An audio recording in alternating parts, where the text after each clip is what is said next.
Hey, Grace House Churches. My name's Josh. Hopefully you've had a nice dinner. Now we can have a conversation about a tension that is found in the gospel. So in Hebrews chapter 10, verse 14, it says this. It says, "For by one sacrifice he has made perfect forever those who are being made holy." So in one verse you have two truths, that you are perfect forever as a follower of Jesus, and you're being made holy. So you're holy forever while being made holy.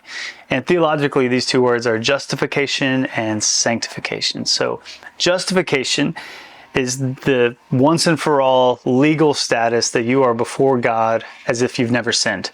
You and God have no tension, no disconnect, no need for reconciliation because you've been justified and Christ achieved that for you.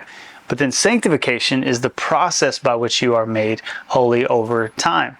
And so we spent this Sunday talking about how do we as people understand that our sanctification only is motivated not by religious activity and duties and doing things over and over again, but rather motivated by reminding ourselves of our justification.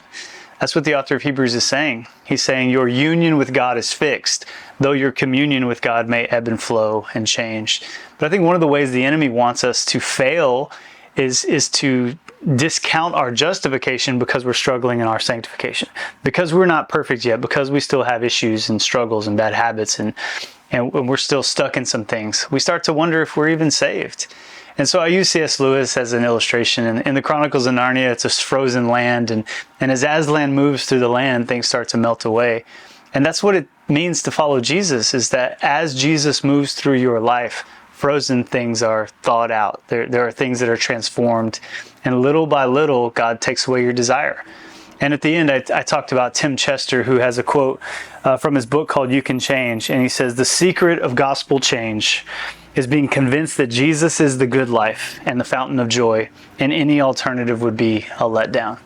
And so the mission we're on, friends, is to recognize Jesus as the fountain of joy, that Jesus is the good life, and anywhere where he's not Lord, where he's not in charge, it's actually a letdown. But that's going to take a lifetime to work out. And so my hope is that in a setting like House Church, that our security in justification would allow us vulnerability in sanctification. So if we're just trying to be perfect on our own good works, we're not very vulnerable because we have to put our best foot forward. We can never make mistakes because we think that good works pleases God. But if we know that Jesus pleased God for us, then we can be vulnerable and we can be honest about where we are. And so let's be people who honestly talk about where we are and where we're stuck, and we let God breathe on things and transform us little by little, making us more like Jesus. So I look forward to you guys having a conversation about this today.